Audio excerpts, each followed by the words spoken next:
Fala galera, mais uma vez eu, Alexandre Magalhães, na resenha com Magalhães, para falar dos times do futebol brasileiro e dos campeonatos que estão em curso. Copa do Brasil 2024, terceira fase. Neste feriadão, dia 1º de maio, dia do trabalhador, a gente parabeniza a todos os verdadeiros trabalhadores desse país, que nem todos são trabalhadores, muitos são malandros que ganham dinheiro mole às custas dos outros, né? E tem uma determinada classe aí que falar em trabalho dá até urticária, né? Mas para aqueles realmente que trabalham, tiveram um dia 1º de maio o seu dia. Bom, no meu caso, estava no trabalho ontem, estou no trabalho hoje, ou seja, passei o dia do trabalhador, graças a Deus, trabalhando e continuo trabalhando, porque eu não estou de folga, como a galera sabe, eu trabalho muito longe da onde eu moro, então não dá para me ficar indo e voltando. Então, quando eu venho para o trabalho, eu fico alguns dias para compensar os outros dias que eu fico em casa por causa da distância. Mas nesse dia 1º tivemos mais uma sequência de jogos da terceira fase. Já tivemos jogos na terça-feira, aí eu fui feito aqui um vídeo, eu fiz um vídeo, se eu não estiver enganado, do jogo do Bahia. Mas nos jogos da quarta-feira eu vi pedaços de alguns jogos, mas não dá para você fazer uma análise do jogo vendo pedaços do jogo. Aí você vai ter que usar outros recursos, tipo copiar, colar, ver o que alguém falou e tentar falar diferente, né? Pegar a ideia e falar diferente. Isso aí não é o que eu uso, não é o que eu faço e nunca fiz e nunca vou fazer. Se eu ver o jogo, eu dou minha opinião de acordo com o que eu vejo. Eu não vou dar minha opinião de acordo com o que o outro vê. Eu não sou piolho para ficar pela cabeça dos outros, né? Para ir pela cabeça dos outros. Apesar que aqui no Brasil tem um monte assim, né? Um fala, o restante vai todo mundo atrás. Aí depois quer reclamar. Você que não é aqui do Rio de Janeiro, é dos outros estados, aqui no Rio de Janeiro vai ter o show da Madonna, né? Mas você não sabe o que está acontecendo. O show da Madonna foi pago pela prefeitura aí, aniversário do Itaú, porque ela é patrocinadora não, ela é a garota propaganda do Itaú. Só que meteram uma placa de mais de 2 metros, ou de 2 metros, que vai separar os 7.000 convidados do povão. O povão não vai ficar junto com os convidados, não. Os convidados vão ficar lá, uma placa de 2 metros separando. Ou seja, o povão vai ver pelo telão, né? Não vai ver. Só quem vai ver ela assim, ao vivo e a cores, são os convidados. O povão vai ter que ver pelo telão. É disso que eu estou falando. Então, vamos fazer um resumo rápido aqui do que aconteceu nesta quarta-feira, os resultados que tiveram nesta quarta-feira na Copa do Brasil, se alguém já está classificado, se não está classificado. Vamos lá para o nosso resumão da Copa do Brasil, terceira fase, dia 1º de maio. Então deixa eu logo pedir a você, meu amigo torcedor brasileiro que acompanha o canal Resenha com Magalhães, eu peço que você curta, compartilhe, inscreva-se no canal, dê o seu like, ative a notificação, coloque seus comentários, entre no nosso WhatsApp, que está aqui embaixo na descrição do canal, você vai lá do seu nome, o time que você torce, que eu coloco você no grupo do seu time, só para lembrar, para falar de futebol, não é para falar de política e nem de religião. E se você quiser ajudar o canal a crescer, você pode ajudar através do Pix, que é o número do nosso WhatsApp, você pode ajudar através do Superchat, quando estiver fazendo live, e você pode ajudar através do clube de membros do canal Resenha com Magalhães aqui embaixo de azul. E agora você pode ajudar através do Valeu, que é esse coração cifrão que está do lado de compartilhar. E não deixe de se inscrever no canal, porque mais da metade da galera que acompanha o canal não é inscrito. Então, nessa moral pro canal, inscreva-se no canal. Então vamos lá, só para lembrar aqui rapidamente, na terça-feira, último dia do mês de abril, tivemos o Bahia vencendo o Criciúma por 1-0 em casa, ou seja, tudo em aberto. Tivemos Operário e Grêmio empatando em 0-0, tudo em aberto. E Atlético Mineiro 2, Sport 0. O que está com a vantagem maior para o segundo jogo é o Atlético Mineiro nos jogos de terça-feira. Agora vamos para os jogos de quarta, dia 1º de maio. Tivemos o Fluminense jogando fora de casa contra o Sampaio Corrêa. venceu o Sampaio Corrêa por 2-0. Fluminense, Sampaio Corrêa 0, Fluminense 2. O próximo jogo é aqui no Maracanã. Então o Fluminense, além de ter mais time, apesar de não estar jogando bem, foi aí com um time meio misturado. É o Kennedy, né? Afastado de novo, né? Chegou atrás de novo. É um bom jogador, mas alguém tem que orientar esse garoto. Ele vai se perder. Tem tudo para se perder. Ou o Kennedy já recebeu uma proposta e está forçando a barra para não ficar no Fluminense. Ou já recebeu uma proposta e está forçando uma barra para sair. Porque não tem. Primeiro tem o caso das mulheres. Leva as mulheres para lá. Aí são suspensos aí alguns jogadores. Os jogadores voltam. Ele apronta de novo, chega atrasado. Algo está acontecendo nesse garoto, alguém tem que investigar. A gente já viu, né? Ele não é o primeiro, não vai ser o último. E já vimos que muitos bons jogadores largaram a carreira. Então tem que orientar, ver o que está acontecendo. Bom, acredito eu que o Fluminense saiba o que está acontecendo. Talvez não divulgou, ou pelo menos eu não sei. Não divulgou, mas é um bom jogador que não dá para você desperdiçar diante de um cenário aqui no Brasil, que você ter jogadores diferenciados não é a grande maioria. Então o Fluminense faz o placar que a gente imaginava. O Fluminense era o favorito, em casa ou fora. Faz um placar de 2-0, agora joga no Maracanã, tendo o Sampaio Corrêa que tirar essa vantagem. Acho muito pouco provável que isso aconteça. A classificação do Fluminense está muito bem encaminhada. Tivemos Brusque e Atlético Goianiense. Mano de campo do Brusque, o Atlético Goianiense venceu por 1-0. Tudo em aberto, mas, vamos lembrar, o Atlético Goianiense jogou fora de casa. Fora de casa e consegue um bom resultado fora de casa. Agora vai jogar em casa podendo empatar. Lógico, jogar pelo empate é sempre muito perigoso. Mas tem duas vantagens. Tá jogando em casa e tem um empate a seu favor. Ainda está em aberto. Dá para o Brusque ainda buscar. Mas vai ter que se expor mais. Mas o Atlético Goianiense consegue sim, obviamente, uma boa vantagem, levando em consideração que o próximo jogo é em casa e tem o empate a seu favor. Brusque e Atlético Goianiense, resultado anormal? Não. Poderia ter dado empate, eu apostei até empate. Poderia ter dado empate, poderia ter dado vitória do Brusque, sim. Eu acho que é o tipo de resultado, é o tipo de jogo que qualquer resultado, para mim, estava no jogo. Só acho que não ia ter goleada, como não teve. Mas se o Brusque tivesse vencido, sinceramente também achava, eu não acharia anormal. Então, a vitória do Atlético Goianiense fora de casa, para mim, está dentro de uma normalidade. Tivemos Souza 1, Bragantino 1. Cara, me chamou a atenção, né? O Souza já aprontou com alguns times, se não estiver enganado, até com o São Paulo. E esse empate do Souza 1-1 em casa, apesar de ter sido em casa com o Bragantino, é um grande resultado para o Souza. Vamos levar em consideração. O Bragantino é mais time.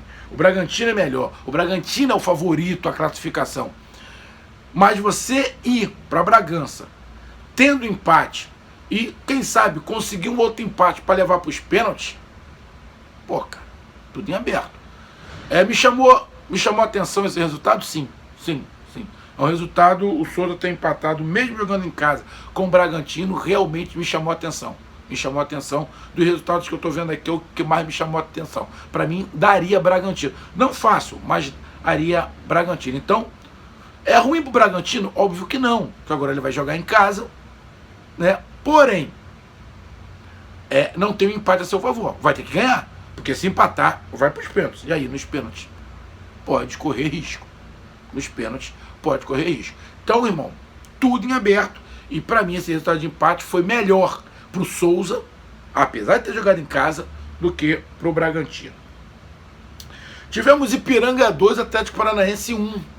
Cara, confronto lá do sul do país, um time do Paraná, outro time do Rio Grande do Sul. E, cara, no finalzinho, Ipiranga conseguiu fazer o gol. Cara, independente dos times que se coloquem, tá? Independente. Isso aí é escolha do treinador. Vou colocar o time principal, não vou. Irmão, um grande resultado para o Ipiranga. Um grande resultado para o Ipiranga. Vai agora para o Paraná um jogo difícil, complicado, no campo do Furacão, aonde o Furacão sabe jogar naquele tapete, né? Naquele gramado, naquele piso, melhor dizendo. Vai tentar se impor, até porque precisa tirar a desvantagem. Precisa pelo menos fazer um gol. E aí o Ipiranga pode fazer uma estratégia de jogar pelo resultado. Não é a melhor estratégia, mas talvez, diante da diferença que tem os times, seja a estratégia viável. Vou jogar pelo empate ou jogar pelos pênaltis. Pode fazer isso. Irmão, vamos treinar pênalti, direto aqui, pra gente tentar levar esse jogo pros pênaltis. Vamos tentar levar no tempo normal, o empate. No ruim, nos pênaltis. Então, o jogo tá em aberto. Mas o Ipiranga vai pra lá com um resultado aqui na mão. Vai conseguir segurar esse resultado? Não sei. Mas vai com o resultado na mão. O Atlético Paranaense tem condições? Óbvio que tem. Inclusive de se classificar direto. Mas vai ter que jogar. Então, irmão, tá tudo em aberto. Mas foi o resultado, apesar de estar jogando em casa, foi o resultado que me chamou a atenção, porque eu não imaginava o Atlético Paranaense perdendo pro Ipiranga. Então, esse resultado me chamou a atenção.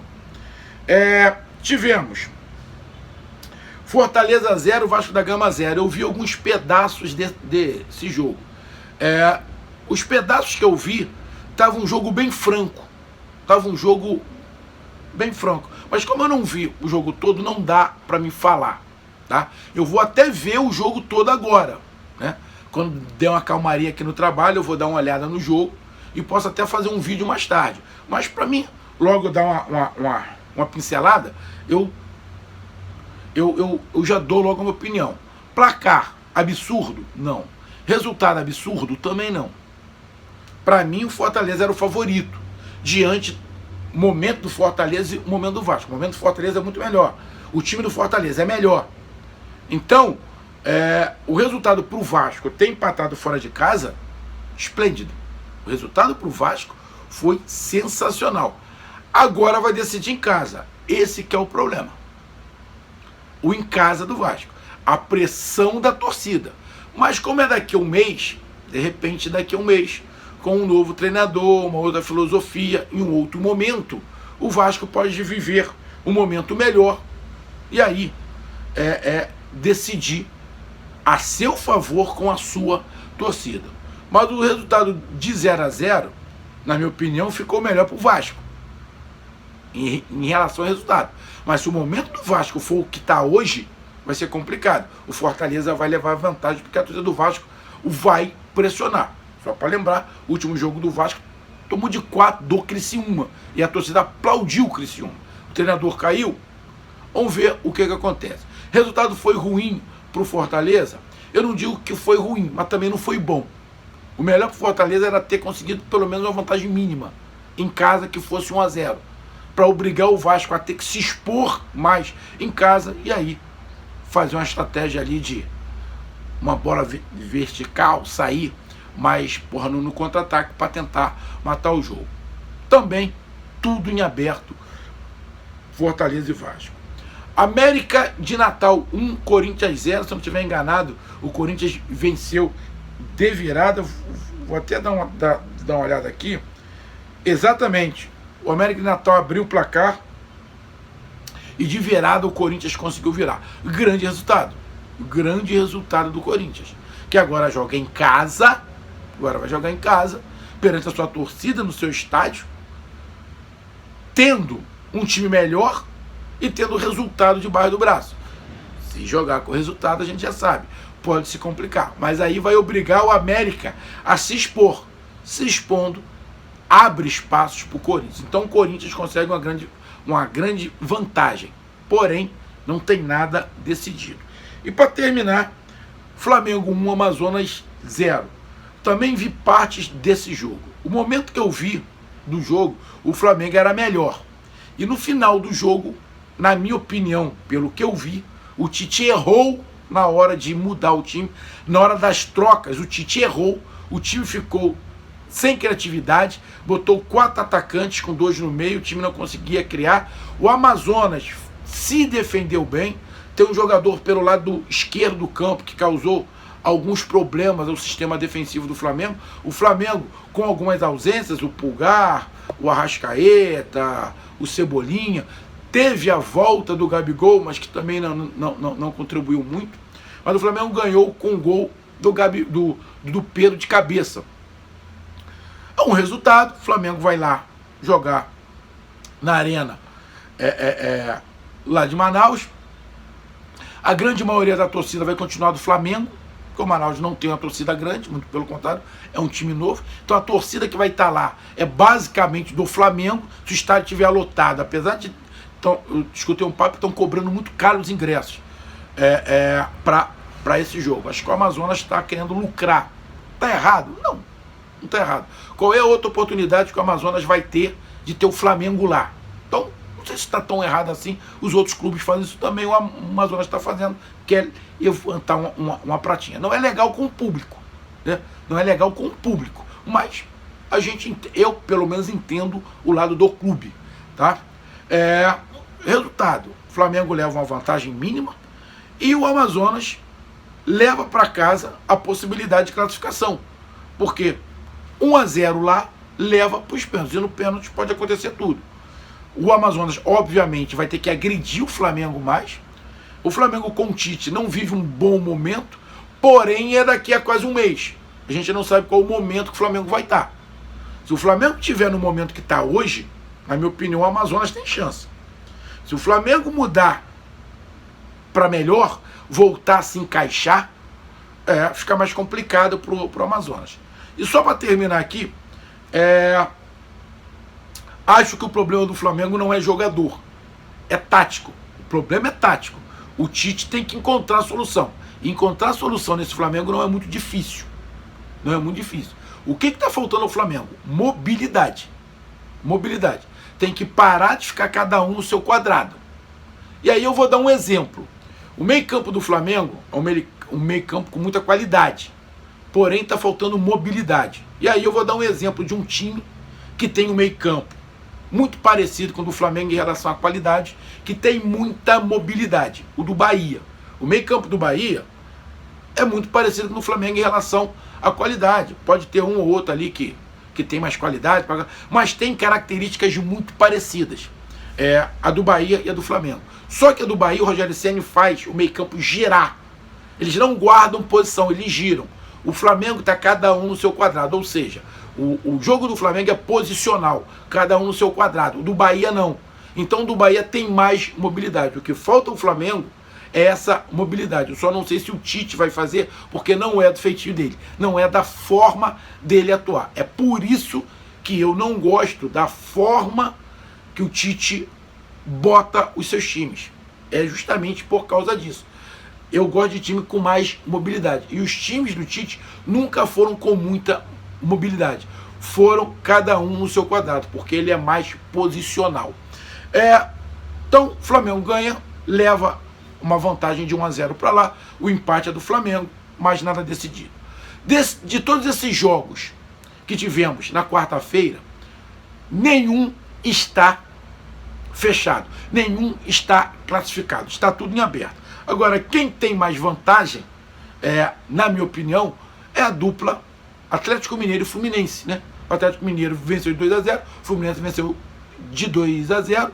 Apesar do Atlético Mineiro jogar fora de casa, mas tem uma vantagem boa de 2-0. E o Fluminense é o que tem a melhor vantagem, porque vai jogar com o Souza, que é mais fraco que o Sport, e ainda joga em casa. Então, desta quarta-feira, o time que saiu na vantagem mesmo foi o Fluminense, que ganhou o Souza de 2-0. E o time que não saiu na vantagem, na verdade vai ter que tirar uma desvantagem, é o Atlético Paranaense. É o Atlético Paranaense porque perdeu, né? Porque perdeu. Vou até dar uma olhada aqui. Deixa eu pegar aqui. 1, 2, 3, 4, 5, 6. Foram 7 jogos nesta quarta-feira. Mandantes. Perdeu. 2. Dos 7 jogos, apenas 2 mandantes venceram. Olha, dos 7 jogos, apenas 2 mandantes venceram. O Ipiranga e o Flamengo. Tivemos 2 empates. 2 empates e apenas 2 mandantes vencendo. Ou seja, o mando de campo, nesta quarta-feira, dia 1º de maio, não fez tanta diferença assim, levando em consideração que os mandantes venceram com um placar apertado, 2-1 e 1-0. Então, irmão, Copa do Brasil tá acirrado. Então, o melhor de quarta-feira foi o Fluminense, apesar de não ter jogado bem, mas venceu por 2-0. E o que teve o resultado desfavorável foi o Atlético Paranaense, que perdeu fora de casa para o Ipiranga. Então, tá aí o meu resumo, a minha análise. Um grande abraço, até mais. Valeu, tamo junto. Fui.